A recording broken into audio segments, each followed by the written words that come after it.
ইরানের সর্বোচ্চ নেতা আয়াতুল্লাহ আল খামেনির জীবনকাহিনী। তার শুরুর জীবন।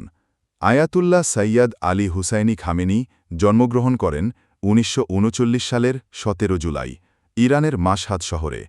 তার পিতাও ছিলেন একজন ধর্মীয় আলেম। ছোটবেলা থেকেই তিনি ইসলামী শিক্ষায় দীক্ষিত হন।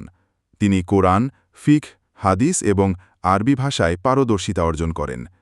তার ধর্মীয় শিক্ষা ও বিপ্লবের পথে তরুণ বয়সে তিনি যান কোম শহরে, যেখানে তিনি ইমাম খোমেইনির কাছ থেকে শিক্ষা নেন। ইরানের তৎকালীন রাজা শাহ মোহাম্মদ রেজা পাহলভির বিরুদ্ধে আন্দোলনে তিনি সক্রিয় ছিলেন। এই কারণে তাকে বহুবার কারাবরণ করতে হয় এবং দেশ ছাড়া হতে হয়। ১৯৭৯ সালে ইরানে ইসলামী বিপ্লব ঘটে, আর তখন থেকেই আল খামেনি হয়ে ওঠেন একটি বড় নাম। তার ক্ষমতায় আসা। বিপ্লবের পর তিনি ছিলেন প্রেসিডেন্ট ১৯৮১ থেকে ১৯৮৯ সাল পর্যন্ত। ইমাম খোমেইনির মৃত্যুর পর ১৯৮৯ সালে তিনি সর্বোচ্চ নেতা, সুপ্রিম লিডার হিসেবে নির্বাচিত হন।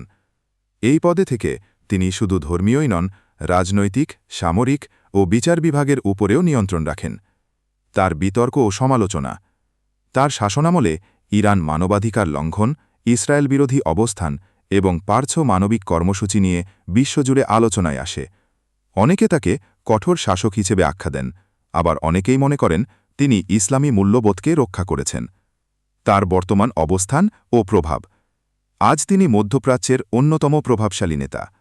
তিনি এখনও ইরানের রাজনীতির কেন্দ্রবিন্দুতে আছেন এবং বিশ্বশক্তির সঙ্গে একাধিক জটিল কূটনৈতিক খেলায় নেতৃত্ব দিচ্ছেন।